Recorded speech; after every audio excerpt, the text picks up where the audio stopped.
pessoas acreditam muito que podem viver sem política, viver um universo paralelo onde a política não as atinge, né? E a gente vai ver que não é bem por aí. Tudo que você faz, o ar que você respira, meu amor, tem política aí. Amor, me fala um pouco sobre essa sua vivência no movimento estudantil. Como é que você entrou? O que que te atraiu nesse universo e como é que ele foi te formando? Então, manhã não tá aqui ainda não, né? Daqui a pouco ela Me chega. atraiu. Não, é bom. Eu entrei pro movimento estudantil porque eu entrei na UJS. Então, o que me atraiu no movimento estudantil foi o rolê pesado do movimento estudantil. Eu acho que eu tive muita sorte, na verdade. Quando a gente fala de política, tem a parte da safadeza que eu entrei pro rolê, que era divertido, era culto, era popular. Graças a Deus que me trouxeram assim pra política. E pro movimento estudantil, no caso, porque quando eu entrei na universidade, quando eu passei no vestibular, eu passei para 3 faculdades ao mesmo tempo, públicas. E o maior medo da minha mãe e do meu pai, e de todo mundo que me cercava, que era absurdamente responsável, era que eu entrasse pro movimento estudantil. E era aquela frutinha podre que todo mundo dizia assim: nunca entre no movimento estudantil, não vai fazer esse negócio de DA, de DCE, não vai fazer essas políticas que você gosta muito de uma anarquia. Aí a primeira coisa que eu fiz quando eu entrei na universidade foi ir para a anarquia, porque eu gosto. E eu venho de uma vivência política familiar, entendeu? Porque, tipo, a minha avó, ela foi e é uma referência política aqui na minha cidade, em Paulista. Ela foi uma líder sindical poderosa. Eu acho que ela foi o maior cabo político que já existiu, já pisou na terra de Paulista. Então, minha avó sabe muito de política e ela sempre ajudou muitas pessoas com o trabalho dela. E eu sempre me inspirei muito nela. Ela é muito. Quando eu falo de feminismo, de política e de empoderamento, eu tenho que falar da minha avó. Porque ela é um exemplo dessa resistência feminina na política para mim.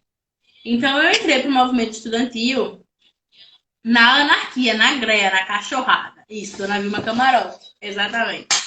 Eu entrei para o movimento estudantil para me divertir. Quando eu cheguei no movimento estudantil, eu vi que eu tinha um espaço onde eu tinha voz e onde eu estava sendo formada.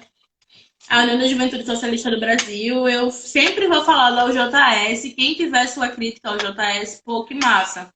Eu também tenho várias, porque eu fiz parte dela. Mas a UJS, ela forma indivíduos políticos. E eu sou muito grata. Foi uma escola, foi onde eu desenvolvi essa minha raiva feministinha que eu trabalhei com o tempo. Mas foi no movimento estudantil onde eu sorri, cresci, me empoderei enquanto mulher, soube da minha capacidade, e do meu potencial político e entendi que a política ia além da politicidade, porque ao mesmo tempo em que eu cresci numa casa, minha avó muito política, ela era muito politiqueira, que minha cidade ela gira em torno de uma política oligárquica, sabe? Onde quem manda, manda, morre mandando, e quem manda, nasce mandando, e continua assim. É uma cidade que é tão perto de Recife, tão perto da capital, e que é tão desenvolvida, tão linda, tão maravilhosa, tão rica, mas que tem esse domínio político, sabe? Da velha política. Então, dentro da UJS, eu aprendi a dialogar e a me fazer escutar. Assim, eu acho que o maior aprendizado que eu tive dentro do movimento estudantil foi entender que a minha voz ela tem espaço e que tem pessoas que precisam ouvir a minha voz. Eu Perfeito. acho que o movimento estudantil ele me ensinou sobre outras mulheres, sobre mim e sobre a capacidade que eu tenho e que todo mundo tem que todo mundo faz política no cotidiano e nem sabe, pô. A gente faz política falando de futebol, a gente faz política falando de religião, a gente faz política falando sobre o ônibus, sobre o barro macaxeira que nunca chega. A gente faz política o tempo todo e a gente nem se dá conta disso. Então, eu acho que o movimento estudantil, ele me... Eu sou muito suspeito para falar que o movimento estudantil, ele me fez ter fé. Eu sempre busquei espaços onde eu fosse encorajada a ter fé. E o movimento estudantil, ele me ensinou a ter fé em mim e em outras pessoas. Eu acho que é isso. Perfeito, perfeito, meu amor. Olha, então a gente viu aí que ser apolítico, né, viver à margem da política, achando que tudo, que nada vai atingir. A gente foi educado, né, historicamente educado a não discutir política, e a gente sabe por que que acontece isso, né? A gente não, para a gente não entender essa estrutura que está aí, como ela funciona, então falar dela é perigoso. Então, aí, incutiram na nossa cabeça que não se pode discutir política, não se pode falar de política. Outra coisa, ocupar o lugar da política institucionalizada também é muito perigoso. Não faça isso, não vá lá, lá só tem gente corrupta, lá só tem ladrão, lá só tem bandido. E afasta aquelas pessoas que têm condições de mudar alguma coisa, a realidade, algum ponto da nossa vida pode ser mudado com pessoas que podem estar lá, mas a gente foi educada a não estar lá, porque isso é proposital. Eu acho que a gente, dos tempos para cá, a gente começou a desconstruir isso daí e dizer, política sim, a gente pode falar de política, a gente pode entrar num partido, quem tem e gosta de fazer isso, tem o dom de fazer isso, essa liderança e precisa estar lá, precisa estar lá. Meu amor, agora eu queria falar um pouco sobre essa questão do feminismo e desse universo político, né? O que que falta para as mulheres estarem mais presentes neste universo, neste espaço de poder? Porque é um espaço extremamente importante. E a gente precisa de representações femininas lá. Na sua opinião, o que que falta? É o machismo puro e simples? Ou esse machismo já é tudo que impede? Amigo, tu tá me ouvindo? Eu não tô conseguindo ouvir. Tô Não te consegui ouvindo, tô ouvir. te ouvindo. Alô? Rapidinho, tá? Certo. Veja aí, eu tô te ouvindo perfeita. Voltou? Coisas da internet. Eu vou te chamar Eu de vou novo. sair, tu me coloca de novo. Peraí. Perfeito. Vou tirar a Laís aqui e vou chamá-la novamente. Só um minuto. Ela ficou sem áudio. Não me ouviu. E Fala. agora? Tá me ouvindo? Voltou, Ei, voltou. Abalou. ei. Então, deixa eu repetir a pergunta, né? O que que falta mais para as mulheres elas estarem nesse lugar político, de poder, né? Eu falo da política institucional mesmo. É o machismo, e como é que ele acontece e o que que falta para as mulheres estarem aí? Então, eu acho não. A mulher, ela vem numa crescente ocupação desses espaços que são legítimos e de direito da gente. Nessa busca por representatividade mesmo, nestes espaços. Eu acho que, no final das contas, o que falta não são mulheres encorajadas a ocupar estes espaços, porque nós temos mulheres encorajadas a ocupar esses espaços. O que falta é a vergonha na cara de outras mulheres votarem nessas mulheres, sabe? O que falta é fé. Falando muito de fé hoje. O que falta é termos fé em nossos semelhantes. Eu preciso, se eu sonho em ter representantes femininas, se eu sonho em ter voz, eu tenho que dar voz a quem compartilha da minha voz. Se eu sou uma mulher e voto em uma mulher, eu estou vendo nela o reflexo do espaço no qual eu mereço, devo, tenho direito de ocupar, sabe? Então, a partir do momento em que eu chego na frente de uma urna e exerço meu direito de cidadania votando, eu estou dizendo o que me representa, qual é o plano político que me representa. Então, a gente acaba perdendo. Nega, eu vou falar aqui que Tati falou sobre os partidos boicotarem as mulheres. E Sim, é um ponto a Dara importante. tá atrapalhando a live, né? Um pouquinho. Tá nada, ela tá participando, Então, a Dara tá participando. ela tá pulando aqui, minha gente, vocês têm noção. Ela quer Tipo, falar. partidos boicotam campanhas feministas. Femininas, desculpa. Em muitos casos, sim. Mas nós temos muitas candidaturas legítimas. A gente tem que ver em qual partido a gente está botando o nosso voto. Porque isso também é muito importante. Ter um partido, o partido que tu acredita, ele legitima a mulher. Porque, por exemplo, eu sou bem sem frescura para falar de política. Eu sou sociocomunista. Fui criada, eu bebi mesmo do leitinho comunista e tenho muita fé no comunismo em si.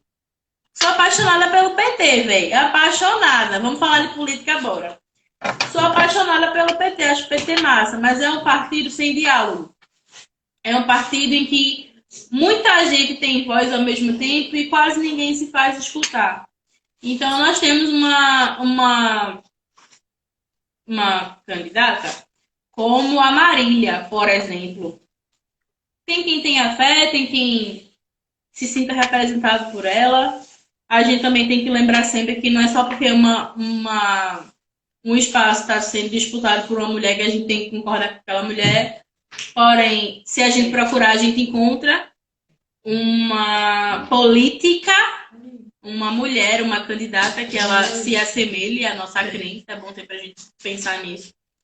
Mas, por exemplo, a Marília, ela é boicotada dentro do PT há muito tempo por homens que são os homens que mandam e desmandam no PT dentro de Pernambuco.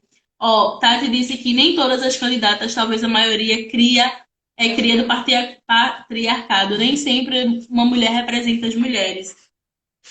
Isso, tipo, é sobre o que eu falei antes. A gente não tem que ser apaixonada por todas as mulheres, não. A gente tem que buscar as que se assemelham à nossa luta, ao que a gente crê, ao que a gente tem fé. Então a gente tem que ver primeiro o partido. Gente, partido é uma coisa muito importante. A gente vê cara de candidato. Não é para ver o rostinho bonito daquela pessoa. É para ver qual é o partido no qual ela milita. Qual é o partido no qual ela atua politicamente. Para a gente entender qual é o viés ideológico daquela pessoa. Porque falar é fácil. Mas vivenciar a política é o que te coloca dentro de um partido. Então, a gente tem que conversar sobre votar em mulheres e votar em partidos que trazem espaço para essas mulheres dentro do partido, porque o que Tati falou é verdade.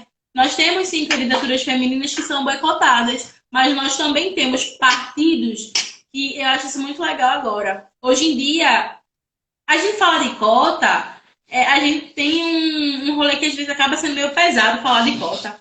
Mas é muito legal um partido político colocar uma cota de candidatura feminina.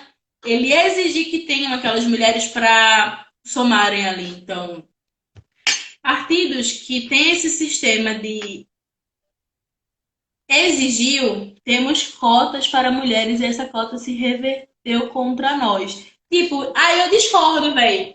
Eu vejo partidos que são partidos que têm um fundamento ali trabalhado, porque a gente tem que lembrar que quando a gente fala de política, a gente tem que falar do partido. É muito importante falar qual é o partido da mana e ver como aquele partido, como a direção daquele partido está lidando com as candidaturas femininas, entendeu? A gente tem que lembrar que nem todo partido é escrotão, tem muito partido que é dirigido exclusivamente por macho, em que os machos têm muita voz, inclusive é bom falar que esquerdo macho é uma bosta. A gente vê outros partidos massa e tipo, de pessoas muito legais, tipo o PT. Eu gosto de falar do PT, porque o PT é massa, mas o PT também é uma bosta. E, tipo, a gente tem o PT aí silenciando um monte de mulheres, o PT que não consegue alinhar uma fala, alinhar um discurso. O discurso que o PT alinhou foi Lula livre, isso foi massa. Mas quando a gente vai falar de pauta, a gente não consegue um alinhamento de pauta dentro de um partido. É um partido de esquerda, porém, qual é o espaço que uma mulher tem de legitimidade dentro desse partido? Tem políticas maravilhosas, assim, tem nomes incríveis no PT. Tem Tereza Leitão, quem quiser falar mal que fale, mas eu acho uma mulher que contribui muito para a educação em nosso estado, então eu sempre vou falar da Tereza Leitão, porque eu acho ela uma mulher fenomenal dentro da. Ela é maravilhosa. Temos Marília, que quem gosta, gosta. É uma mulher, tem a sua legitimidade enquanto ser político e que é boicotada dentro do PT, velho. E é o que acontece por um cara que manda e desmanda no PT em Pernambuco. E a gente vai falar, eu vou votar no PT, eu vou votar na candidatura feminina do PT, porque eu vou estar fortalecendo. Mas como é que esse partido trata as mulheres que estão dentro dele, sabe? Então acho que a gente tem que falar sobre votar em mulheres. Quando a gente fala do espaço da mulher dentro da política, a gente tem que pensar se a gente já votou em alguma mulher. E quando foi que a gente votou na mulher? E por que a gente votou na mulher? E qual é o partido no qual a gente vota? Que a gente tem que falar do partido. Eu, hoje em dia, por exemplo, eu não milito mais em um partido político. Porém, antes de dar meu voto a uma candidata, porque eu voto exclusivamente em mulheres atualmente, exclusivamente com uma única vírgula, porque tem um cara que é foda, eu não posso votar nele porque eu voto aqui em Paulista. Mas se a gente fala de Recife e da Câmara de Vereadores, eu puxo uma sardinha fila da mãe para Ivan Moraes. E eu falo o nome dele em todos os rolês, porque ele é um cara que dá voz e legitima a luta da gente, então, de vários movimentos sociais. Então, eu sempre falo de Ivan Moraes, assim. E também dou um exemplo, tipo, vamos votar em mulheres, mas também não vamos votar em Maria do Céu, né, galera? Porque aí é tipo, é assumir que tá servindo de massa de manobra. Frango, sapatão, massa de manobra, vota em quem? Maria do Céu. Então a gente tem que tomar cuidado. A mandata das juntas, eu esqueci de falar, mas porque eu fui dar um exemplo do candidato masculino que eu respeito muito. Mas a mandata coletiva das juntas, minha gente, como é que uma mulher em Recife, ela não se coloca a comprar e acreditar nesse projeto, tá ligado? Porque são mulheres que estão aí botando a cara a tapa o tempo todo e estão fazendo a luta, a construção o tempo todo. E é isso, a gente tem que ver o partido no qual a gente vota. Nunca fui fã do PSOL, porque ideologia política mesmo. Fui criada politicamente para PSOL, os brancos problematizando drá. Porém, velho, o pessoal dá um espaço do caralho para mulheres.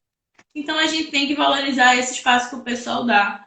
Então é sobre isso. Eu acho que eu tô falando muito, né, amigo? Desculpa, é porque tu sabe que eu me empolgo falando. Sou geminiana. Deixa eu te falar. Eu acho também que o que a gente precisa mudar, além de estar presente nesses lugares, eu acho que o que Tati levantou aí é muito importante, né? A velha política, que ela está aí, não existe nova política ainda. Eu acho que a forma de fazer política ou de entender essa política é que é o grande lance agora. A gente hoje tem as tecnologias que estão sendo usadas de forma massiva e elas estão sendo usadas das formas mais escabrosas também. A gente teve uma eleição onde a fake news é quem elegeu o presidente da República. E isso faz com que a gente repense toda essa estrutura que existe aí da política. Falta espaço para representações feministas, para representações de pessoas com deficiência, falta espaço, ou são as pessoas que não procuram. Tem toda essa coisa e essa lógica de quem vem primeiro, o ovo ou a galinha. E aí a gente para e pensa na realidade que a gente está vivenciando agora. A gente precisa saber que o mundo está mudando de uma velocidade estonteante, como diria Caetano. E aí a gente precisa entender que tecnologia que é essa daí, que inteligência tecnológica que estão usando aí para poder controlar o nosso voto e essa forma de pensar, né? Vamos prestar mais atenção como a gente se comporta dentro das redes sociais, por exemplo, né? Porque eu acho que hoje em dia não existe mais como você ter voto secreto, não há mais. Tem tecnologia que mede o seu temperamento do dia, como você entra na rede social, se você está de bom humor, se você não está, se você está mais propício a comprar um colchão ou um casaco. Eles já sabem disso tudo. A inteligência deles está anos-luz à frente dessa política que está sendo feita aí.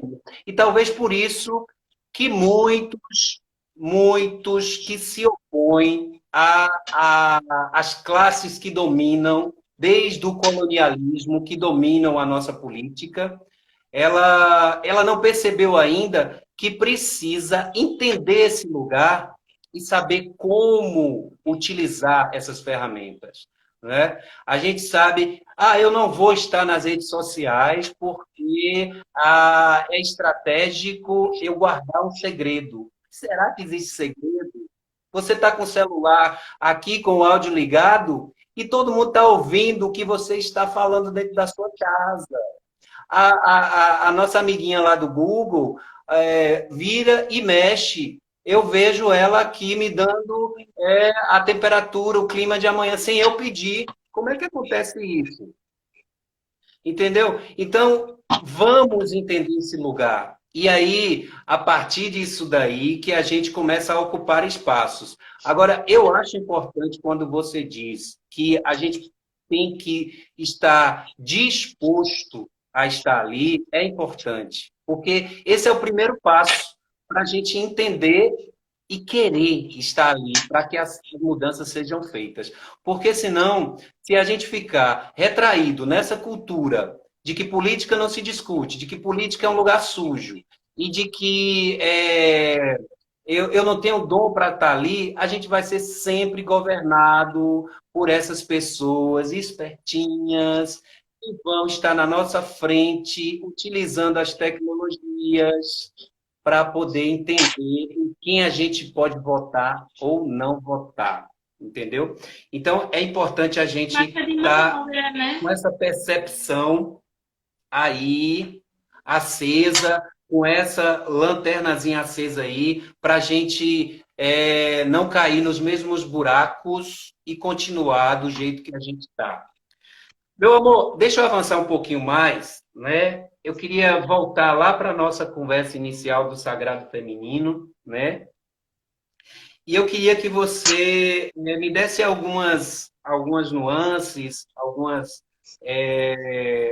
uns direcionamentos de como esse sagrado feminino, alguns exemplos, né? De como esse sagrado feminino, essa sabedoria que é milenar, que é ancestral, que chega em vocês, que estão em vocês, mulheres, como é que ela pode nos orientar na hora dessas escolhas políticas e na hora desses posicionamentos políticos?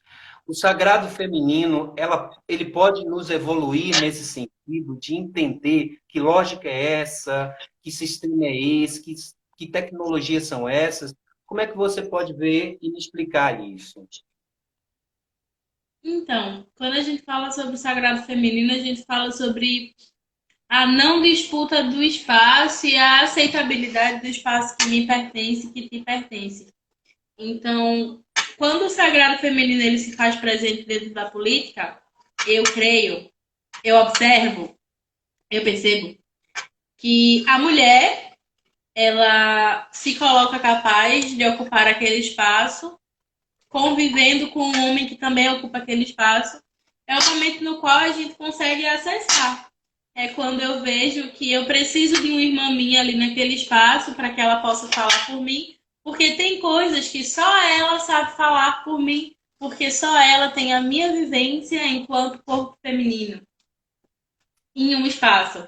Então, quando a gente fala do sagrado feminino na política, é a necessidade do pertencimento de pessoas que comungam da sua energia, do seu da sua essência feminina, ocupando aquele espaço, porque é necessário que alguém que sente a sua dor fale sobre a sua dor, porque o homem quando ele está dentro da política, ele fala sobre a dor que o toca. E a mulher, ela precisa estar ali dentro porque ela precisa falar sobre a dor que a toca. Então, é sobre isso. O sagrado feminino dentro da política, ele não é sobre aceitabilidade. Porque quando eu descobri o sagrado feminino, eu viajei assim, eu disse, nossa, quer dizer que o sagrado feminino é sobre aceitar que a mulher tem aquele espaço e é uma coisa predestinada e conviver com isso pacificamente. Porém, não. O sagrado feminino é lutar pelo espaço que já nos pertence e que só espera que nós caminhemos até ele, sabe? Então é com luta, mas essa luta ela não precisa ser uma luta que nos distancie da nossa essência feminina. O sagrado feminino, eu acredito, para mim, ele é essa calma e essa paz de que eu não preciso me igualar a tu para ocupar o teu espaço, sabe? Então é sobre isso. O sagrado feminino na política, acho que ele traz esse pertencimento, essa necessidade de ter uma igual a você naquele espaço, ocupando aquele espaço, para poder falar sobre a tua dor, para poder falar sobre a tua necessidade, sobre o teu fazer político, porque vocês comungam da essência, da mesma essência feminina. Então eu preciso de uma mulher que me represente numa Câmara de Vereadores, eu preciso de uma mulher que me represente na Alep, eu preciso de ministras que me representem, eu preciso de mulheres que me representem no governo federal, eu preciso de uma presidente, ou eu preciso de um presidente que esteja cercado também de mulheres. Não precisamos dizer, eu só vou votar agora se vier uma presidenta. Não, gente, a gente precisa votar em projetos que nos deem espaço, que nos deem que respeitem nosso local de fala. Se tiver uma candidata que seja uma candidata coerente, de um partido coerente, que massa, vamos votar nela. Bora mover céus e terra para fazer uma campanha bem linda junto com essa mana. Por exemplo, a Manu, maravilhosa, rainha, linda, poderosa. Ela é uma mulher com a qual eu comungaria meu voto. Porém, tem mulher também que já veio candidata à presidência que eu nunca votaria. Por exemplo, uma Marina. Ela tem a luta dela, mas ela faz uma política que eu não comungo, um partido, inclusive, que eu não comungo. Então, a gente tem que votar. Eu tô bem blogueirinha, minha gente. Eu tô acompanhando uma blogueira agora que é muito maravilhosa, que a minha mamãe me indicou. E ela é evangélica, eu não gosto, desculpa, gente, com todo respeito, eu não gosto muito de crente, mas eu tô pagando uma pau pra ela, com todo respeito do mundo. O nome dela é Grace Brígido, ela é bem tipo casinha e tal, e o rolê dela é viver com propósito. E eu tô pensando nisso o tempo todo. E a gente tem que voltar com propósito também, sabe? A gente tem que ter discernimento para votar no que vai. É o que Maísa falou. Eu adorei o que Maísa falou agora. Lutar por algo sem esquecer de mim. Sem esquecer da minha essência e de buscar a minha essência naquilo pelo qual eu luto, sabe? É sobre isso. Meu amor, complementando também aí seu pensamento, essa coisa da pauta, né? Eu acho que a política tem que ser um lugar de diversidade mesmo, né? Então tem que ter a candomblessista, tem que ter o evangélico. Agora a gente precisa pensar que essa pauta, ela precisa ser de inclusão. Não pode ser uma pauta de exclusão, né? E ela precisa ser democrática, ela precisa ter participação. Então, quando você, sendo homem ou mulher, você chega com uma pauta dentro da política, onde você vai excluir gays, onde você vai excluir negros, onde você vai excluir pessoas com deficiência, e essa exclusão ela não se dá de forma direta, né? Porque se fosse de forma direta, se fosse assim, cara a cara, como a gente está aqui, a gente tinha condições de rebater.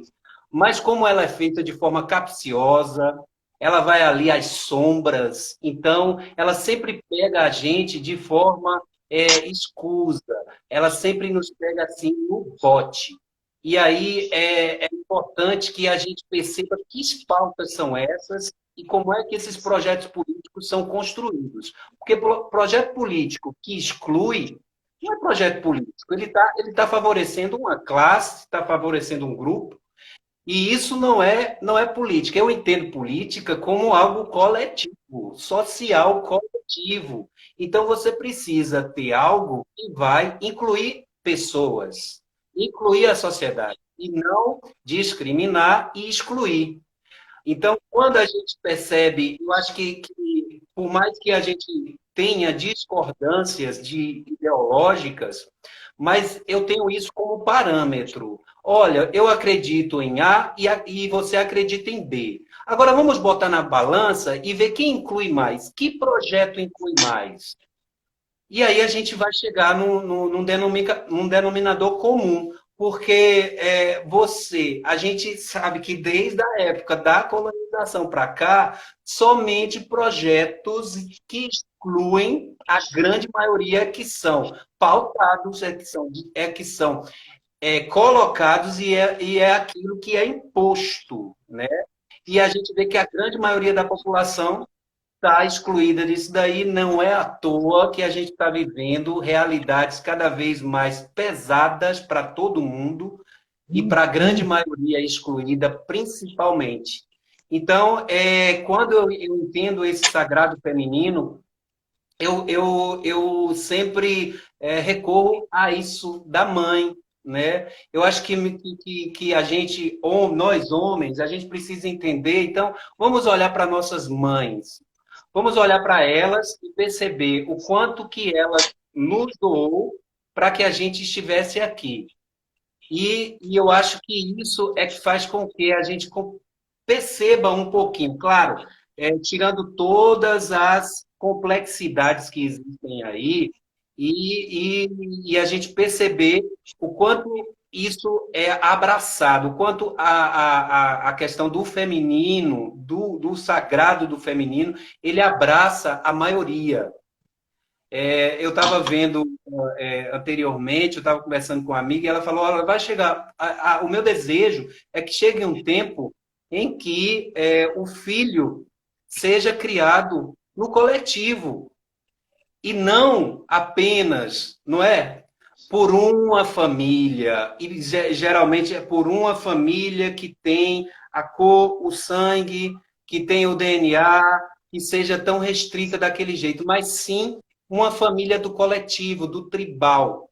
Vai chegar um momento em que fazer política, em que viver em sociedade, é aquilo que os nossos antepassados, que os nossos indígenas que estão sendo aí dizimados, é que tem a maior tecnologia do mundo para entender como se vive em sociedade. Então, são eles que têm a sabedoria suprema e a sabedoria mais evoluída que existe, que é essa sabedoria de viver em coletivo, de criar os nossos filhos, as nossas crianças e nos abraçar de forma coletiva, em comunhão com o globo, com a natureza, com tudo. Ontem foi aniversário de Caetano, né? E quando ele fala que o índio descerá em uma estrela colorida e ele não será exótico. Ele é o óbvio. Ele está aí. Ele está nos ensinando todos os dias. É o indígena que está nos ensinando que a ferramenta tecnológica mais coletiva é essa que está aí. Então vamos aprender, né, minha gente?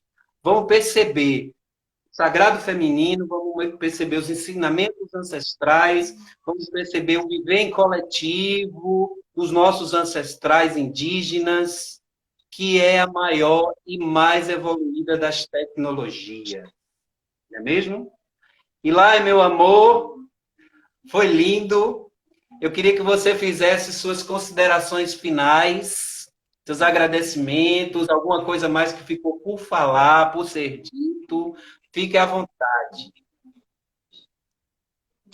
Então, eu quero te agradecer pelo espaço, pelo nosso carinho cotidiano, pelos nossos momentos de escuta. Eu acredito que eu vou aproveitar que eu estou aqui para falar sobre isso, né?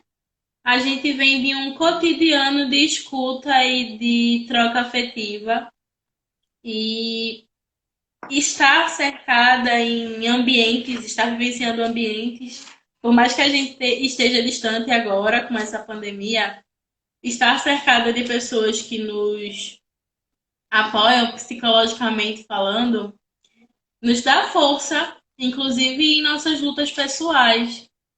E eu acho que o que eu quero considerar no finalzinho de tudo isso é essa sabedoria do sagrado feminino que não nos leva a disputar o espaço com o outro, e sim acolher o nosso espaço dentro do todo e respeitar e lutar para cumprir o nosso papel na sociedade, não o papel que nos dizem ser o nosso papel, e sim o papel ao qual estamos predestinados a cumprir naquela sociedade. Então, que nós consigamos cumprir com o nosso papel na sociedade, com o nosso espaço de direito, não o espaço imposto, mas o nosso espaço de direito, da maneira mais leve possível, respeitando a nossa individualidade, porque o sagrado feminino ele tem isso do autorrespeito. E eu acho que eu acredito que é o que eu mais aprendi nisso tudo, porque é o que eu disse, eu vim daquela política sangue no olho. Bora cortar, bora andar com gilete, bora cortar a cara dos machistas, bora cortar a cara dos machos tudinho. Mas quando a gente começa a ter a percepção de que é importante ter o momento do embate, assim, de confrontar o macho, dizer seu escroto do caralho, fechar com a cara do macho. É importante vivenciar esse momento. Mas mais importante do que isso é reconhecer a prática cotidiana do que uma militância saudável pode fazer. Eu acredito que eu gosto de botar sempre minha família como exemplo. Meu pai, ele é um homem incrível, velho, incrível, assim, ele tem me feito ter mais fé nas pessoas do que nunca, assim. Ele foi capaz de passar por muita coisa por amor, sabe? Ele é um típico homem que tem as construções machistas e opressoras que um homem de uma família completamente privilegiada carrega. E eu acabei percebendo que é muito fácil militar para fora, difícil mesmo é militar para dentro. É muito fácil falar pro pai de alguém que ele é um escroto. E é muito difícil conversar com o meu sobre como não ser. E eu vejo meu pai lutando cotidianamente contra conceitos estabelecidos e aprendidos e que ele é, eu vejo tão vítima quanto eu desse sistema, com seus privilégios sempre, mas tão vítima quanto eu desse sistema, mas que com o diálogo, gente, meu pai, ele me faz ter muito mais fé em todos os homens. Eu tenho fé nos homens, porque se eu não tiver fé no sagrado masculino, eu também não tenho como ter fé no sagrado feminino, porque é a essência criadora, ela nos fez em nossos corpinhos, pertencendo ou não ao nosso corpinho, escolhendo ou não vivenciar nossa caminhada nesse corpinho, é o que nos foi dado. E mais do que o corpo, o sentimento e o pertencimento ao corpo, quando a gente toca em pessoas trans também. Mas quando a gente se respeita, é mais fácil a gente respeitar o outro. Então, o sagrado feminino, ele me traz muito isso de respeito, de vislumbrar no outro uma possibilidade de crescimento, sabe? É sobre isso. Eu acredito que é muito sobre isso. Quero agradecer a todo mundo e que os orixás, a natureza, o sagrado feminino, as nossas ancestrais, as grandes mães que regem o nosso universo e tenha a energia delas e a essência feminina vive em nós, sempre nos oriente, nos proteja, nos cuide e nos traga muita sabedoria e que nós sigamos com sabedoria, porque eu acho que o sagrado feminino, antes de tudo, ele é saber respeitar a nossa natureza, é respeitar a nossa essência respeitar a essência do outro, da nossa mana, que nem sabe o que bexiga lixa é isso, mas que a gente consegue ver na outra mana a mesma força que nos impulsiona, mesmo que ela não tenha descoberto essa força. É sobre isso, eu quero agradecer todo mundo e que a gente viva um espaço de mais luta objetiva, sabe? Que a gente tenha propósito nos espaços em que a gente ocupa e nas lutas que a gente faz. E a Darinha veio dar tchau comigo. Foi, filha? Eita, Dara. Tá se metendo na live, porque ela é muito exibida. Ela é dessas. Maravilha. Meu amor, obrigado. Eu que agradeço enormemente. Que papo construtivo foi esse da gente, né? Te conheci mais e mais, e aí me apaixono mais e mais por você. E que essa situação que a gente está vivendo acabe logo, para a gente se reencontrar, dar muitos cheiros, muitos abraços, porque a gente é ser que vive em sociedade, em coletivo, e a gente precisa desse contato de pele. A gente precisa muito. Agora a gente tem que fazer isso de forma responsável, né? E sabendo sempre que existem aquelas pessoas que têm uma fragilidade física maior que a outra e que a gente precisa protegê-las, não podemos ser egoístas no sentido de falar de que precisamos acabar logo com o isolamento, que precisamos voltar à vida normal, porque existem as pessoas que não vão poder voltar para essa vida normal que estão pregando aí.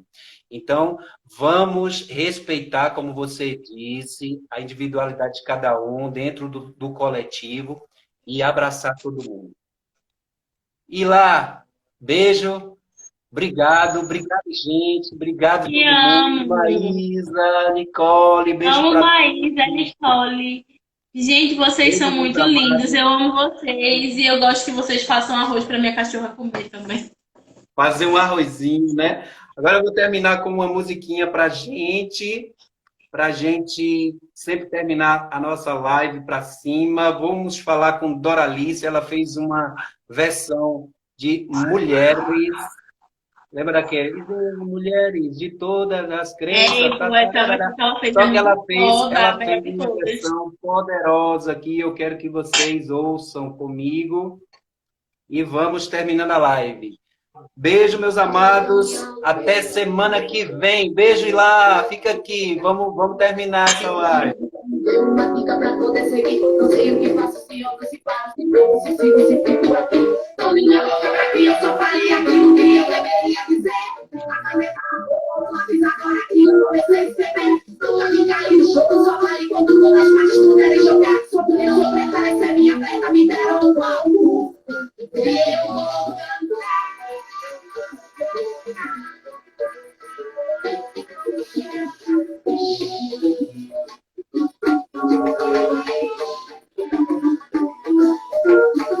Vou ler nos comentários. Revolução feminista em curso. Eita. Cheiro, Nicole.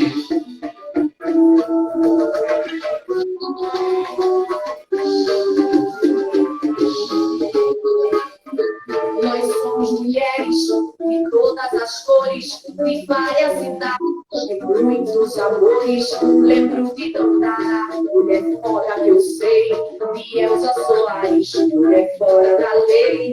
Lembro Marielle, valente guerreira, de Chica, mulher brasileira. Até acabou meu chazinho já. Minhas regras agora mulheres livres e equilibradas, que na cultura não inventem nada. São elas por elas, destino desse samba que eu tô. Eu não sei porque tenho que ser a sua felicidade. Não sou só pajé. Beijo, gente. Beijo, Lai. Beijo, te amo.